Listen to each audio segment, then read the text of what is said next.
as it relates to, you're correct, I was very judicious yesterday, very judicious, and you'll see the photo that I did take where Magic was kind enough, generous enough to ask me for a photograph, and in my left hand's the mask, and I took a photo.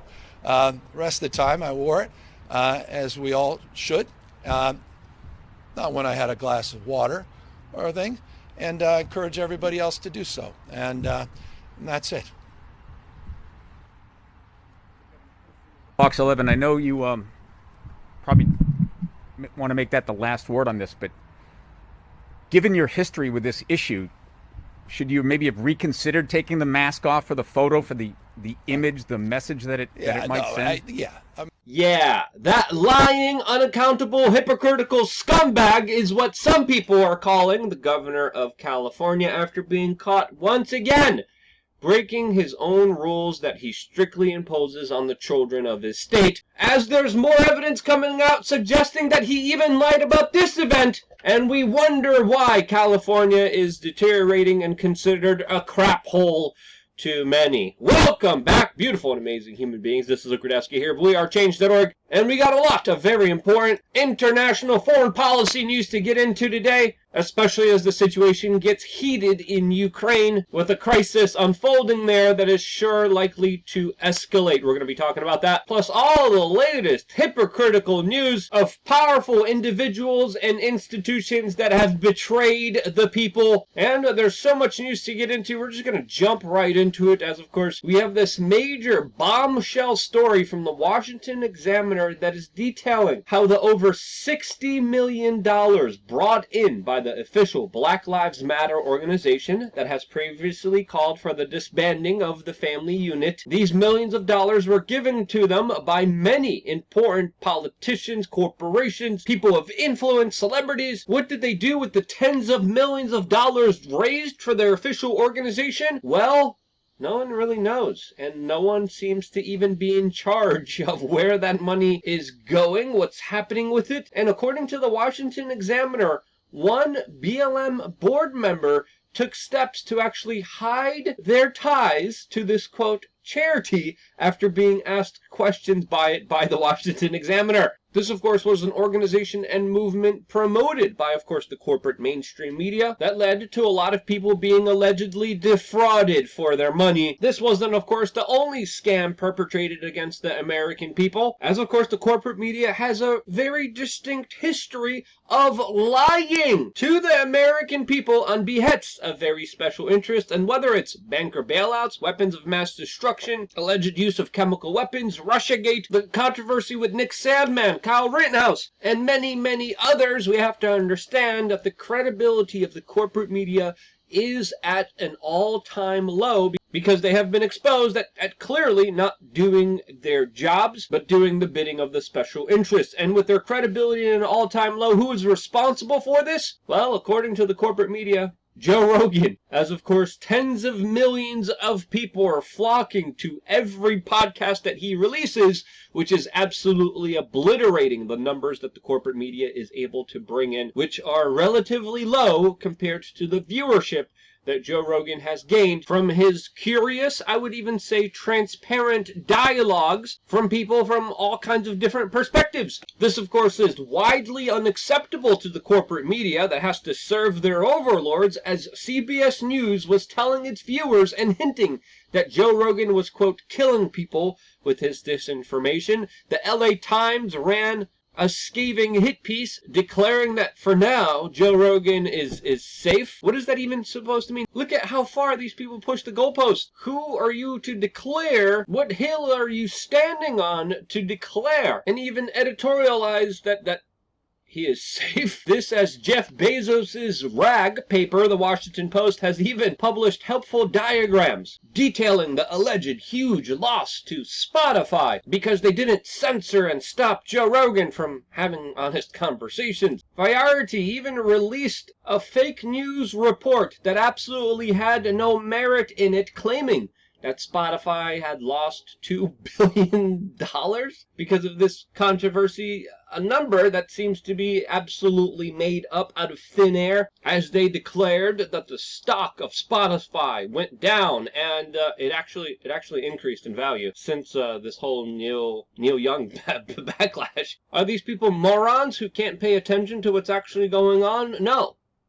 I don't think they are. There's an aspect of hubris and elitism, especially when it comes to their commentary on this entire situation, which is utterly out of touch of reality, as CNN was talking about how disappointed and angry they are because they can't stop Joe Rogan, and that battle to stop Joe Rogan's going to become a lot more difficult, as we have the latest numbers from Mammoth University detailing that in a new poll, Americans overwhelmingly have lost faith in the federal government with their mandates, lockdowns, and restrictions, highlighting how 70% of Americans agree that it's time to move on with our lives and not be limited by, of course, the federal government. This, as we predicted before, the numbers will soon dramatically go down, and they have been, as we've been telling you for months this was going to happen, which is almost the exact opposite of statements made by Dr. Fauci that was telling you, along with Bill Gates, that the worst is yet to come. And now, even according to Newsweek, Dr. Fauci is trying to blame everything on the CDC, as, of course, there is massive collateral damage done because of the policies that he instituted that a lot of Americans are going to want some accountability for. And as many countries get rid of their lockdowns, restrictions, and the mandates, including even Quebec, that just, by the way, abandoned its plan to tax the people who haven't complied with the whims of government, with the numbers changing drastically, there's going to be a lot of people absolutely pissed off at what happened to them. We talk about this exclusively on LukeUncensored.com, as well as other social and economic trends coming our way, as of course on this platform I strive to give you the most accurate, up-to-date information that could lead to some kind of significant change in your life and existence. I strive to provide you as much value as I can on LukeUncensored.com. If you haven't signed up for that platform, what are you waiting for, as we're going to be doing yet another video later on today exclusively about health and the larger information coming out, once again collaborating what we've been telling people for over a year. And if you want to see those uncensored, unfiltered videos, you have to go to LukeUncensored.com. Yesterday's video was a continuation of our main YouTube video, which was around the Joe Rogan scandal. And in our sponsored video, we told you what was most likely happening behind the scenes with Joe Rogan. We talked some media strategy here, as well as the bigger things at play here that are definitely worth considering. Check that video out and many more, all exclusively on wearechange.org. Now, jumping into our main topic. Now, I think throughout the years of our reporting, it's fair to say that we've been critical of both the left and the right, the Republicans and the Democrats, since, of course, their parties are dominated by hypocritical, lying warmongers that really do the bidding of the military-industrial complex. This idea is captured perfectly by this latest antiwar.com article that is titled, quote, "Bipartisan Congressional War Drums Are Beating Again." As, of course, there is a major disastrous geopolitical foreign policy situation between the United States and Russia right now, using Ukraine as a proxy for their clash of interests that clearly do not align with each other. It's important to note that there are Republican and Democratic Congress members that are agreeing with each other when it comes to specifically bringing this country closer to war with a country that possesses nearly 2,000 nuclear weapons. Our foreign policy could be exemplified by these epithets of these Congress members that clearly are not acting in the strategic best interest of the United States, as of course we have the latest news of now 500 tons of American weapons being dropped in Ukraine. This now being the 6th U.S. military aid shipment that arrived in Kiev that has been sent to them throughout many presidential administrations right now. This, as the Ukrainian defense minister just also announced that there's going to be more aid coming from the United States. But aid is a subjective word here, as of course it's lethal munitions that of course are weapons of war. Now with the United States doing this is a significant escalation, as of course Russia has been doing their own escalations in their region, as we're also getting reports that 2,000 Spetsnaz special forces Russian soldiers were moved into Belarus a country, of course, bordering Ukraine for an alleged war game that Russia plans to conduct near the Ukrainian border. Now, many NATO U.S. military leaders have been flying to Ukraine in order to talk about this ongoing escalating situation that looks like it's failing, as of course there's many different narratives here that absolutely do not align with each other. It's important to note here that Russia has their version of events. The United States has their completely different version of events as well, and so does Ukraine. As according to the Washington Post's reporting, U.S. and European officials are pissed off and unhappy with the president of Ukraine because he's been making statements that have been directly contradicting the U.S. narrative and version of events that have been allegedly happening in the region. Specifically, the president of Ukraine was saying that the United States and NATO were creating a panic situation that was not merited. This, as of course, the president of Ukraine is also very disappointed with Joe Biden that made statements that were essentially inviting Russia to invade Ukraine, calling it a minor incursion. What's really going on here? Well, of course, everyone has their different version of events. You have to choose who you want to believe in. This, as Moscow's UN ambassador also announced that the United States is trying to, quote, whip up hysterics, as of course he made official statements denouncing the, quote, myth of Russian aggression. The Russian diplomat also compared U.S. warnings of Russia's invasion to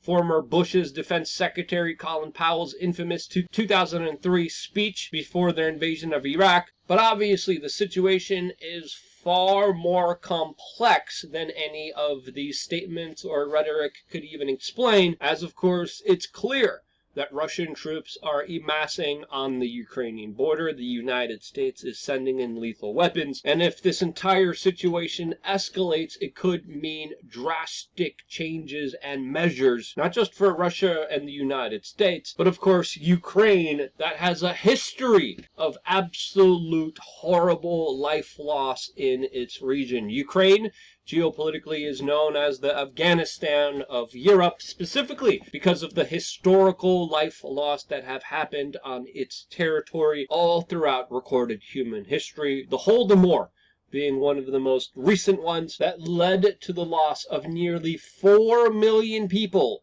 in Ukraine because of the communist government policies of Joseph Stalin. And there are some sociopaths within the military-industrial complex that want Ukraine to play out in their next proxy war against Russia, just like we saw play out in other countries like Syria, where just recently 500 people were killed over the continued fighting that is still happening in that fractured state, where also the United States was at odds with Russia and used Syria as a proxy limited war state, a Henry Kissinger doctrine that some people wish to repeat. What does this doctrine achieve? What does it do? What has it done for the people of Syria?